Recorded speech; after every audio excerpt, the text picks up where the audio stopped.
You're posting. You're consistent. You didn't quit, but not seeing the results you want. And that's the part that messes with your head. Welcome back to Weekly Creator Chats. And if you're new here, hi, I'm Drea. I help creators and business owners simplify their content using simple, repeatable systems. Today, I'm talking about the hardest part of being a creator, the part almost no one prepares you for. You've been consistent. That's the hard part. That's supposed to be the hard part. And yet, when you look at the results, the growth, the engagement, whatever you want to call it, it's not there. Not in that clear, compounding way you were told it would be. Logically, if you had 0 results, you'd know something was wrong. You'd pivot or, stop. That would be clear feedback. But you're getting some activity, just not enough to feel like you're on the right track. So the signal you're getting isn't feedback, it's just confusion. If you were inconsistent, the silence would make perfect sense. But you held up your end of the bargain. And this phase is so brutal because it doesn't happen when you're just starting out, when everything's new and the stakes are low.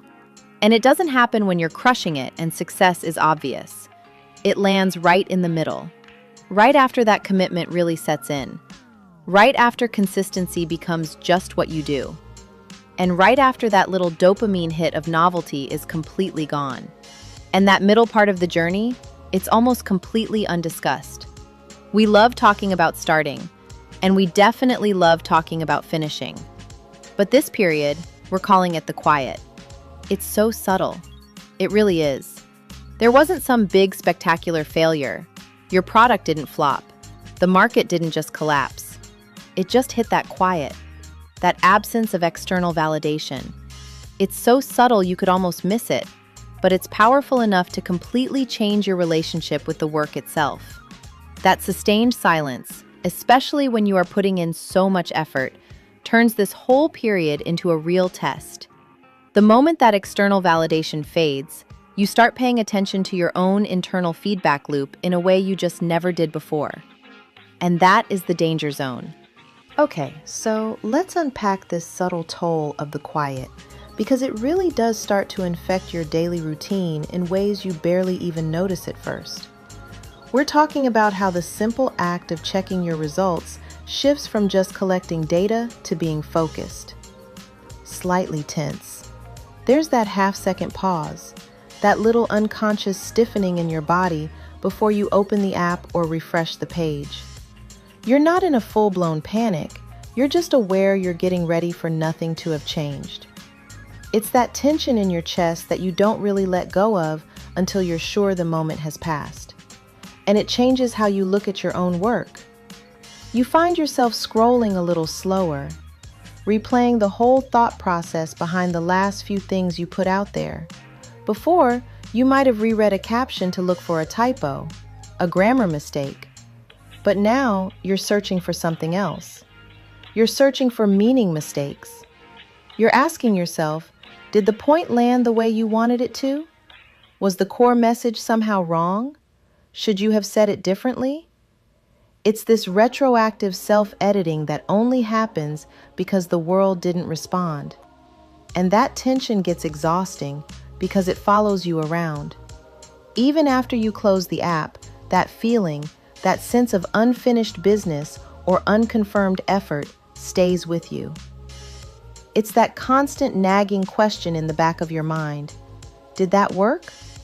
And the most insidious part is that nothing is objectively bad. You're not getting hate mail.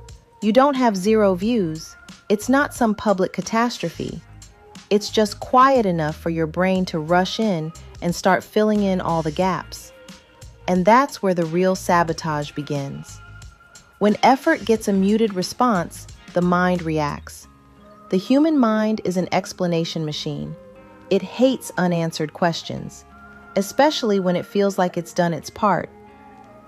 When there's no clear external reason for the quiet, the mind doesn't tolerate that void. It invents an explanation. And that invention, that internal commentary, is always negative. Because it always seems to surface when you're most vulnerable, when you're waiting in line for coffee, or when you see someone else's super confident content streaming by. The thoughts just drift in. Maybe you misunderstood this whole thing. Maybe your stuff is connecting, but only with the wrong people. Maybe everyone else figured out some secret you missed. That's incredibly draining, because the difficulty isn't the task itself, the writing, the building. It's carrying the weight of those worries.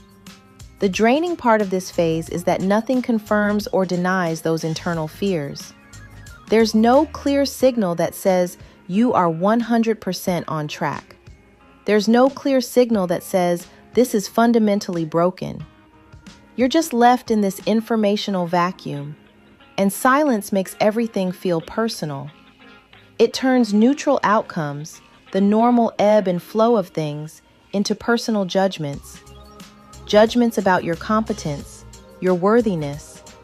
That's the real power of the quiet.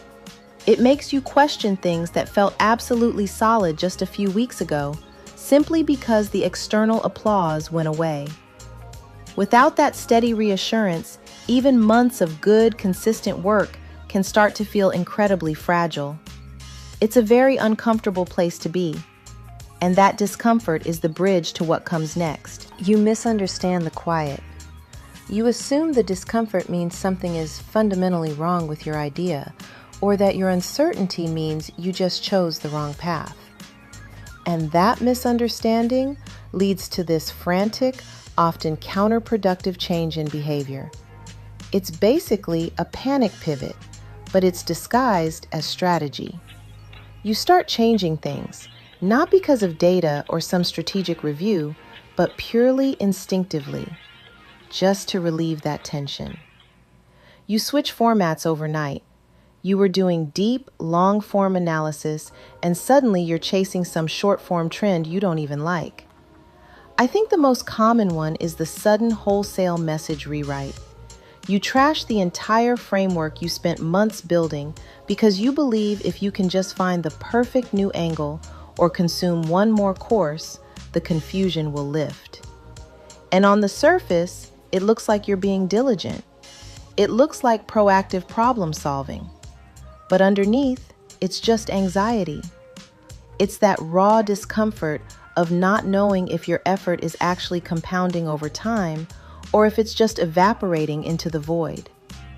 And if you zoom out, the first real test of this phase isn't a test of your effort. You've already proven you can show up. The test is one of interpretation. The actual work, the quality, the consistency probably hasn't changed, but your relationship to that work has shifted dramatically. The work is the same. The internal pressure is completely different. And urgency starts to show up here, often dressed up as practicality. Urgency always feels responsible. It sounds like, I should be testing faster, or I have to figure this out now, or I'm going to fall behind. Movement feels appealing when being still feels like stagnation. It promises a quick escape from the tension.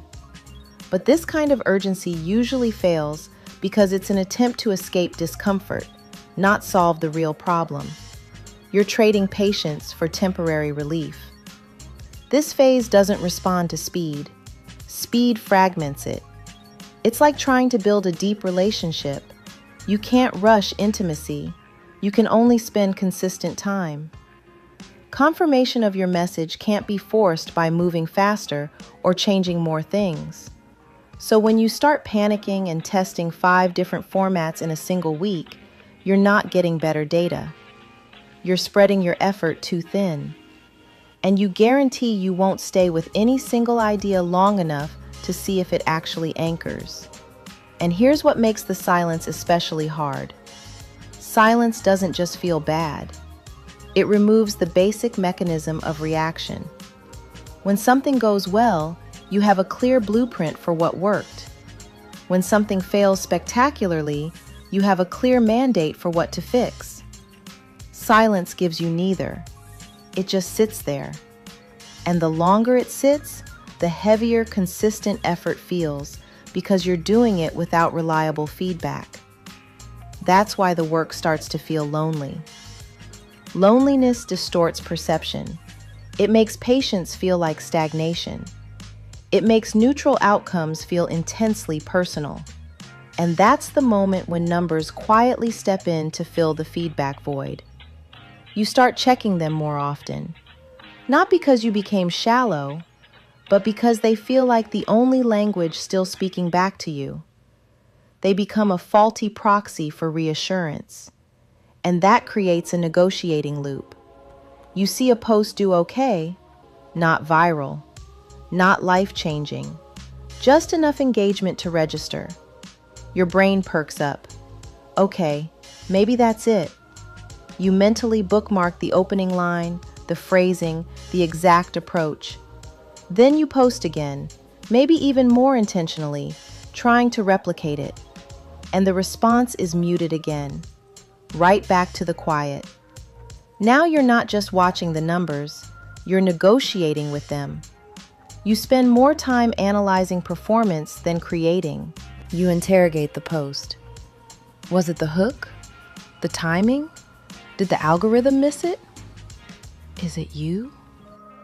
Because nothing is consistent enough to teach a clear lesson, metrics stop being objective information. They become emotional signals. A small bump feels like relief, like permission to keep going. A slight dip, even if it's meaningless, feels like a warning to stop everything and rethink your entire life. You react to what you think the numbers mean. You search for meaning in incomplete data. And that's where perspective slips. You stop zooming out to see weeks and themes and the overall arc. Each piece of content becomes a referendum on whether you should continue at all.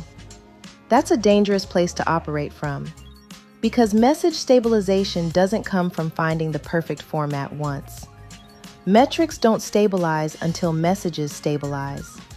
And messages stabilize because you stayed with one core idea long enough to understand it. Long enough to say it 7 different ways. Long enough to notice what resonates with you. Long enough to stop treating every fluctuation like a verdict. Until then, numbers feel noisy. Not because you're failing, but because meaning hasn't finished forming.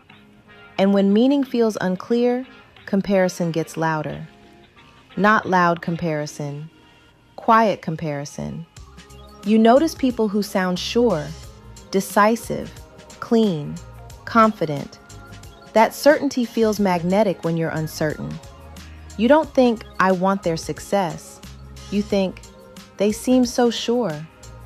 What's easy to miss is that very few people speak honestly from the middle. The middle doesn't look impressive. It doesn't sound polished. It sounds like thinking. It feels unfinished.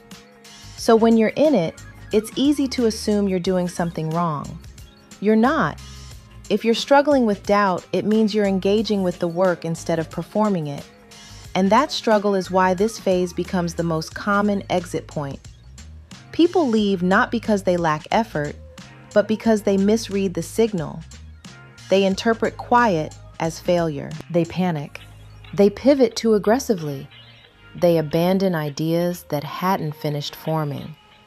They never stayed long enough for understanding to catch up with effort. And this is where non-measurable skills get built, by the people who stay. Message clarity develops here. Not the polished kind, the lived kind.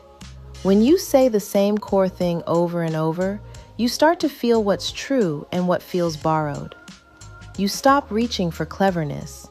You reach for accuracy. Clarity doesn't come from thinking harder. It comes from staying longer. That sustained effort builds emotional steadiness. You learn how to show up without applause, how to tolerate fluctuation without rewriting your story every week. It feels boring. It feels like restraint, but it becomes protection. Because growth doesn't arrive quietly. It arrives with opinions, expectations, pressure. People who never learned how to work without reassurance get overwhelmed when reassurance finally shows up. And identity stabilizes here too. At the beginning, identity is flexible. At the peak, identity is reinforced externally. But here, identity comes from inside. When no one is clapping, this is when shape-shifting slows.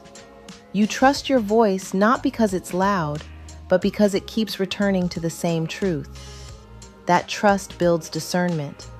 You learn the difference between adjustment and panic. A dip becomes information, not a verdict. The work stops feeling fragile. You realize repetition wasn't stagnation, it was root building. So what does this mean if you're in the quiet? The goal isn't urgency. It isn't a viral fix. It's survivability. Can you tolerate the quiet long enough for clarity to surface? This phase can't be rushed. You're not just learning steps. You're learning yourself. You can't shortcut clarity. You can't outsource steadiness. Think of it like a seed underground. Nothing looks different on the surface, but roots are forming. If you dig it up every week to check, it never anchors. If you leave it alone, understanding catches up with effort, and eventually, growth breaks through. This phase predicts success. It filters people by patience. If you're in the quiet right now, you're exactly where growth stops being performative and starts being real. And real growth is quieter than people expect, until it isn't. If this felt like something you needed, go ahead and like and subscribe. We talk about this kind of growth here every week.